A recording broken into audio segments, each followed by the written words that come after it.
Everyone, तो आज हम लोग डिस्कस करेंगे पोट्री और सेरेमिक का सिलेबस क्या है।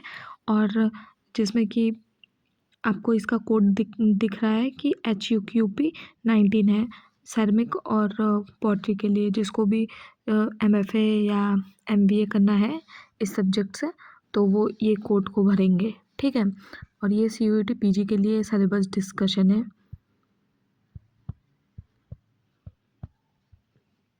चलिए देखते हैं सिलेबस क्या है।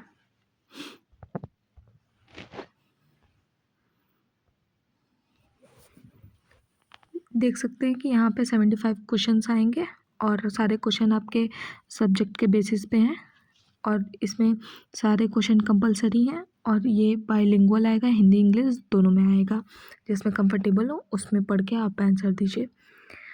अब उसके बाद सिलेबस में देखते हैं history of pottery and ceramic का हिस्ट्री क्या है वो, क्ले का प्रोसेस और type, plaster of Paris, terracotta and ceramic process and type, mix media ceramic sculpture कैसे हैं, function pottery sculpture and major Indian potters and their work, introduction to the common raw material used in ceramic pottery like red clay, china clay, fire clay, quartz, flat spare. इन सारी चीज़ों के बारे में आप लोगों को जानना होगा, क्ले के बारे में और मिक्स मीडिया कैसे यूज़ होता है, फंक्शन ऑफ पॉटरी क्या है और मतलब क्ले, बेसिक क्ले क्या होता है, प्रोसेसेस, इसकी हिस्ट्री कहाँ से आई है, ये सारी चीज़ों के बारे में जानना पड़ेगा। Introduction to the common material used for glaze and engobe, इसके बारे में जानना रहेगा। ग्लेजिंग का जो कुछ भी है, केमिकल है, टेम्परेचर है, मतलब सारी चीज़ें जाननी रहेंगी आप लोगों को। Study of shrinking, temperature, plasticity and porosity, porosity क्या होता है, प्लास्टिसिटी और श्रिंकेज क्या होता है, क्या रोल है इसका इन लोगों इसमें, उसके बारे में आपको बताना है।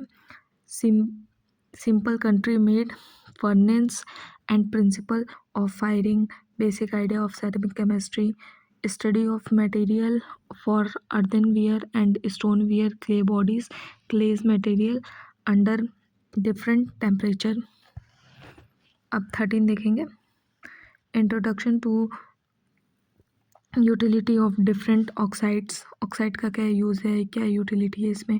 Introduction to high temperature kiln, up draught kiln, electric muffle kiln, wood furnace, मतलब कि इसमें अप डाउन क्लीन भी, किल्न भी आता है, भट्टी आता है, इलेक्ट्रिक भट्टी भी आती है और वुड से भी जलने वाली आती है, और एक तो नॉर्मल जो जुगाड़ू इंडियन करते हैं एज उससे काऊ डंग से बनाते हैं वो भी आता है।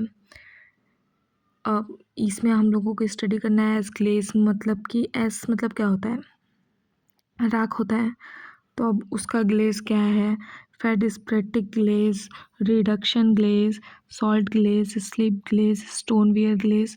अब इसके इन सब सारी चीज़ों के बारे में आपको रिसर्च करके पढ़ना पड़ेगा।